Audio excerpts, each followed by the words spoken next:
Bonjour à tous, bienvenue dans cette vidéo. Cette semaine, je vais vous parler un petit peu de choses un peu personnelles par rapport à mes projets et par rapport aussi à une discussion que j'ai eue en fait avec la femme d'un ami. Il y a quelques mois de cela, j'ai décidé d'arrêter le marketing de réseau. C'est ce que j'ai fait pendant à peu près 3 ans et demi après mon activité de salarié. Déjà avant, j'étais aussi auto-entrepreneur, je suis toujours avec la vidéo. Et voilà, vraiment, je m'étais concentré sur le marketing du réseau, surtout le marketing du réseau d'investissement, sur tout ce qui est crypto-monnaie, sur du trading, sur des choses comme ça. Mais j'en ai eu assez, c'est des choses qui ne me convenaient plus, et donc j'ai vraiment décidé d'arrêter, et j'ai préféré me tourner vers vraiment quelque chose qui me ressemble plus, vers un projet qui est bien plus personnel, et surtout mon projet à moi. Ne plus dépendre de business d'autres personnes, d'autres entreprises, mais vraiment créer ma propre boîte par rapport à ça.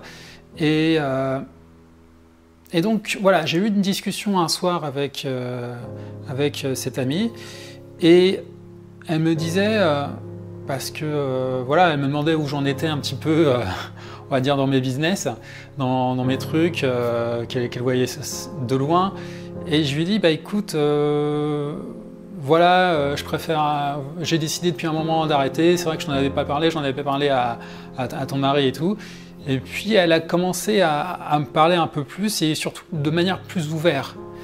Elle a commencé à me dire, voilà, ça fait un bon moment que je songe à te le dire, mais j'osais pas trop, et là il fallait vraiment que je te le dise, ça y est.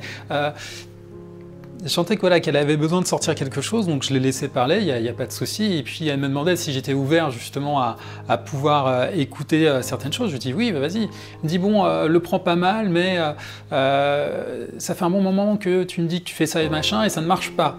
Et je pense que tu as perdu plus d'argent que tu en as gagné, blablabla. C'est toujours délicat à ce moment-là quand quelqu'un vous remet en face de vous votre échec. C'est toujours un petit peu délicat. Sauf si, bien sûr, vous l'avez quand même bien médité derrière et que la personne n'est pas là en train de vous enfoncer. En tout cas, c'est quelque chose que j'ai apprécié chez elle parce que c'est quelque chose que j'attends des amis, c'est qu'ils soient francs, c'est qu'ils me disent les choses. Donc elle me l'a dit, même si avant, bon, je voyais pendant pas mal de temps, c'est pas qu'elle aimait pas ce que je faisais, c'est qu'elle voyait que c'était pas vraiment ça. Et là, elle m'a dit vraiment les choses avec plus de sincérité, plus de profondeur. Et surtout, ce que j'ai apprécié, c'est surtout qu'elle me l'a dit pas de manière méchante. Et ça, c'est très important. Si vous avez des choses à dire aux gens, n'essayez pas de les enfoncer. Surtout, ne leur dis pas, de toute façon, tu vas échouer ou t'as échoué, t'as vu, c'était de la merde ton truc. Non, c'est surtout pas la chose à faire. Vous allez bloquer et brusquer la personne. Allez-y plutôt avec, comment dire, plus de bienveillance. Quand on dit les choses, surtout quand c'est un ami, on n'est pas là, on veut. Enfin, quel est l'intérêt de le défoncer? On croit lui mettre un bon coup de pied au cul comme ça. Ça peut marcher avec quelques personnes, mais parfois c'est plutôt l'effet inverse. Ça va le bloquer, ça peut le bloquer, ça peut le ramener sur son échec, et ça peut aussi faire en sorte qu'il vous voit mal, parce que parfois la vérité peut être blessante. Donc il faut faire attention à la manière dont on dit les choses. Et ce que vraiment j'ai apprécié justement, c'est comment elle m'en a parlé. Elle m'en a parlé avec bienveillance. Elle m'a même dit, voilà, écoute, je suis aussi une maman, et si plus tard mon fils il faisait telle ou telle chose, je serais plutôt embêté, gêné pour lui. J'aimerais que justement il puisse faire. Et là encore, j'ai trouvé ça très touchant. Mais après, je sais aussi que même si j'ai eu des échecs, c'est des choses qui m'ont servi. J'ai beaucoup appris pendant justement ces quelques années. J'ai vu aussi quelles étaient les arnaques, parce que dans ce genre de milieu, il y en a beaucoup, clairement. J'ai pu donc mieux détecter que ça. J'ai essayé aussi après mieux faire, j'ai aussi voulu après dire aux autres, faites attention à tel truc, faites gaffe, machin. Après, il y a des gens qui le prennent mal parce qu'ils ont l'impression qu'on attaque un petit peu, soi-disant, leur gagne-pain ou ce qui pourrait leur faire gagner de l'argent. Surtout qu'il y a souvent des commissions de parrainage derrière, donc ils n'aiment pas trop qu'on attaque là-dessus. Mais c'est vrai que dans tout ce qui est MLM, marketing d'affiliation, d'investissement, il y a vraiment des arnaques et des risques à prendre. Donc il faut faire attention à là où on met les pieds. Mais par contre, il y a des choses plus intéressantes, tout ce qui est sur marketing de produits. Ceci dit, ce n'est pas fait pour tout le monde, clairement. C'est de la vente. C'est du relationnel, c'est du commercial, c'est de la vente. Bien sûr, on peut se former à ça, c'est un vrai métier. Mais il faut le voir avant tout comme un complément de revenu. Et c'est pas dans la mentalité de tout le monde, c'est pas dans le processus mental de tout le monde, c'est pas fait pour, j'ai même envie de dire, tous les profils de personnalité. Et ça l'était pas vraiment pour le mien. Mais il y a des choses que j'ai aimées, sur lesquelles je me suis raccroché, et j'ai aussi découvert avec tout ça, avec ce milieu-là, le développement personnel. Et ça, je pense que c'est surtout ça aussi qui m'a accroché pendant un temps. Et le principe du fait que normalement, pour réussir, on est censé aider les autres. C'est vrai dans le marketing de produits, en général. Après, il y a toujours des salauds, hein, comme partout. C'est un beau principe, mais dans le marketing d'investissement, c'est souvent la jungle, c'est souvent la guerre, et on essaye de recruter au maximum les gens et parfois de faire un peu n'importe comment. J'ai pas aimé ça. J'ai pas aimé ça aussi, c'est quelque chose qui m'a rebuté. Et j'ai voulu aussi voir comment faire les choses autrement. Il y a un moment où, vous savez, on s'obstine à vouloir réussir. Oui, on a des réussites à des moments, c'est ce qui nous raccroche. On a des échecs à d'autres. Et il y a des moments, du coup, ça devient plus difficile. On essaie de se raccrocher, bien sûr, au bon moment, aux personnes. Et parfois, donc, on s'entête. Et c'est pas toujours bon de s'entêter. Oui, il faut souvent, il faut parfois être obstiné dans la vie. Mais il faut aussi se remettre en question et se dire, tiens, est-ce que je fais les bonnes choses ou pas? Dans cette obstination, je peux m'obstiner, mais peut-être changer des facteurs pour mieux réussir. Pour se dire, peut-être que la réussite est là, mais il y a des petites choses à changer, à dévier. Ne pas faire plus de ce qui ne marche pas. C'est comment on te dit, Anthony Robbins qui disait ça. C'est une phrase qui m'a beaucoup marqué. Et c'est ce que j'ai voulu faire à un moment, justement, vraiment en allant chercher une société, en rencontrant les dirigeants, en allant sur place, en posant plein de questions. J'étais là avec mes partenaires, on essaie vraiment de voir les choses au mieux et vraiment de trouver cette fois-ci les petites failles, la meilleure opportunité, ceci, cela, voir tout ce qui est réel et si c'est concret derrière. Vraiment faire les choses différemment cette fois-ci. Mais malgré tout cela, il y a eu encore un échec ou un semi-échec. Il y a un moment, on se dit, bon, ok, j'ai gagné, mais j'ai aussi échoué d'un certain côté. J'ai fait les choses différemment. Vraiment, je pense que maintenant, j'en ai fait aussi un petit peu le tour. Est-ce que ça me convient ou pas? Est-ce que je continue dans mon obstination? Même si maintenant je sais détecter les choses, je sais comment faire mieux les choses et tout, est-ce que j'ai envie vraiment de continuer là-dedans? Parce que je sais que j'ai quand même moyen de pouvoir avoir des réussites, de continuer et avoir des réussites. Et à un moment, je me suis dit non, ça ne m'intéresse plus. Ce milieu ne m'intéresse plus.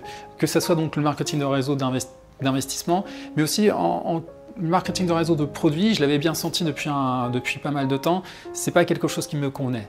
Et il y a un moment où je me suis dit, bon, ok, on va aller sur autre chose, et c'est ce que je vous disais, autant que je monte mon propre projet, mon propre business, que je dépende plus des autres, et que j'aille chercher ma réussite, qu'elle dépende que de moi. Et c'est ce que j'ai expliqué, c'est ce que j'ai voulu expliquer rapidement. J'ai pas été en détail à la femme de mon ami. Et elle était là en train de me dire, mais t'en as pas marre, tu devrais peut-être, en fait, même son projet c'est bien et tout, mais mets-toi plutôt en tant que salarié pendant un moment, comme ça tu prendras le temps après de créer ton projet. te mets pas d'attente tout de suite, retrouve la sécurité, voilà, machin. Elle était vraiment ouais, dans ce côté cocon et de protection. C'est vrai que moi, je suis quelqu'un qui aime bien miser sur la sécurité. Du coup, je sais, et c'est super important d'avoir une vision de là où on en est, de ce qu'on a dépensé, de ce qu'on peut se permettre, de ce qu'on peut encore donner et de ce qu'on ne peut plus donner. Il faut faire attention à ça, avoir cet équilibre et ne pas franchir de limites.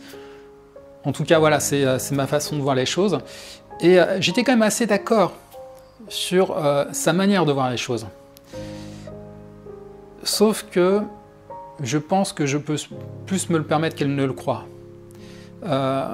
Et surtout, je suis prêt à me lancer vraiment dans ma passion, à essayer de mettre mon maximum là-dedans.